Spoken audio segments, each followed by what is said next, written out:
Why do we have to commit? Why do you have to commit to someone? I mean, I don't get why you have to commit yourself to someone forever. You know what I mean? Like you grow up and you sort of get pressured into thinking that that's one of your biggest life goals, and if you achieve it, that's one of your biggest achievements. It's your life and you have committed yourself to someone else, and it needs to be forever. It needs to be until the end of your life or until the end of their life. And I just don't get, well, I'm not even struggling to think of where it came from, but I just don't get why we have to commit ourselves to someone else, you know? I mean, I understand the idea of being committed, I do. I understand the idea and the feeling of, because I felt it before, being committed to someone else. You want to be around them all the time, you want to talk to them, you want to listen to them, you want them to support you, to console you when you need it, to make you feel good. They are your main focus, and you are for a time committed to them, and it can be powerful, and there can be so much energy in that, and it's amazing. But it doesn't necessarily last forever, and I'm not saying that that feeling has to last forever. I mean, I imagine it's not sustainable to have that electricity, that inspiration that you can get from someone else, and that power or energy or love or whatever you want to call it. It's different things for different people, I'm sure, but whatever it is that is the best thing that you get from a relationship, particularly at the beginning, I don't expect that that will last forever. If it does for some people, then good for them.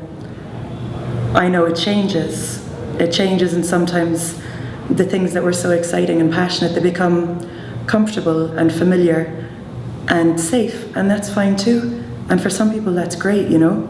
For some people that's all they want. And yeah, that's a lovely thing to be able to say that you have with someone for the rest of your life.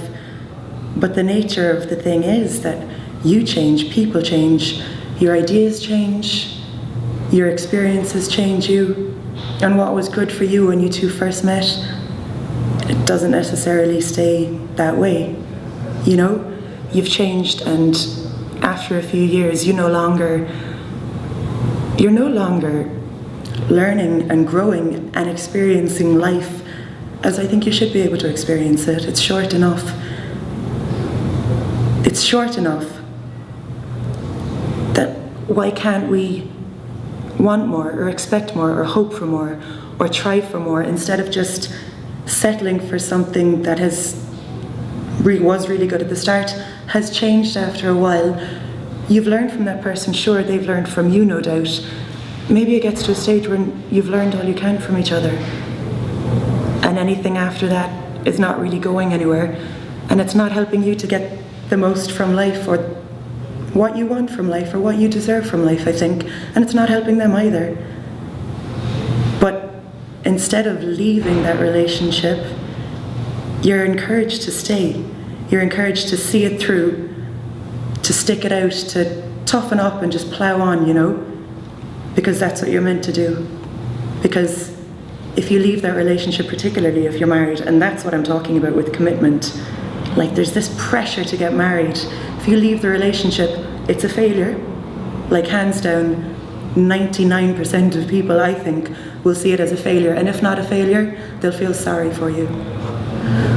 But I don't see why they have to feel sorry for you if you've made that decision and you've decided that instead of sticking with this just because I feel like I should, even though I know I'm not going to get the most satisfaction from life from here on, or as much as I potentially could, because I'm staying with this person who I no longer feel a connection with, who I possibly no longer find attractive, whose very touch actually makes me feel uncomfortable now, you know? Why stay with that person when you don't have to? You have a choice, and I just think it's acceptable to say, okay, that was that, and that's changed now, and I need to move on. And if I meet someone else, great. but I need to move on and learn more about myself, about life, or at least try to. You know what I mean? It's different when you have children. I get that, and I understand that it's a much harder move to make when you have children, but I mean, what example do you want to give your children? Do you want them to be brought up in a house where their idea of love or a relationship is just that, like sticking it out, you know, putting up with each other? Maybe there are good times here and there, but not really feeling that their parents are as happy as they could be, or even that they're happy?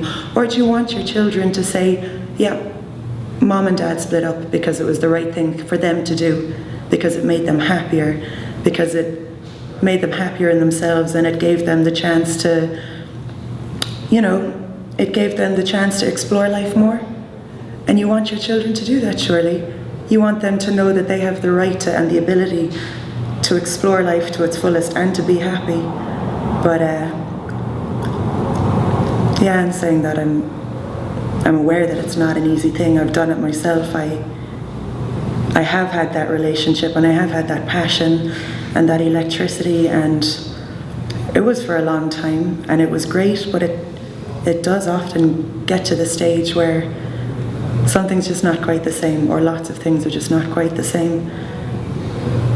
And you just have to make the decision, hard and all as it is. You just have to make the decision to let go. And it might not be easy for you, and it might be even harder for them, but you just have to hope that because of your relationship and the good experiences that you've had and the things that you've learned from each other, that you both will be able to go on. And even though they might not know it now, it's opened them up to a lot of new opportunities, and who knows what could happen. So yeah, that's happened before, but you move on, and then you meet someone else, and lo and behold, you discover so many different things about yourself and what works for you and what's good for you in another person. And yeah, and that's where I am now, I guess. But still struggling with the whole idea of committing yourself forever. I mean, in my mind, I see that you could have 5 or 6 relationships of, let's say, 6 to 7 years. They might not last forever, and they shouldn't have to. You learn something from each relationship, and then you move on to the next, and have good experiences, bad experiences, but you're learning the whole time, and you're changing, and you're experiencing life, and not just staying in the same thing because you felt you fucking had to, because that's what you were told all along. But yeah, I just needed to get that off my chest, because it's been something that's been bubbling up inside, especially coming up to today. But hey, we'll see how it goes. Could you hand me my dress? Better put it on. I've got a big day ahead of me.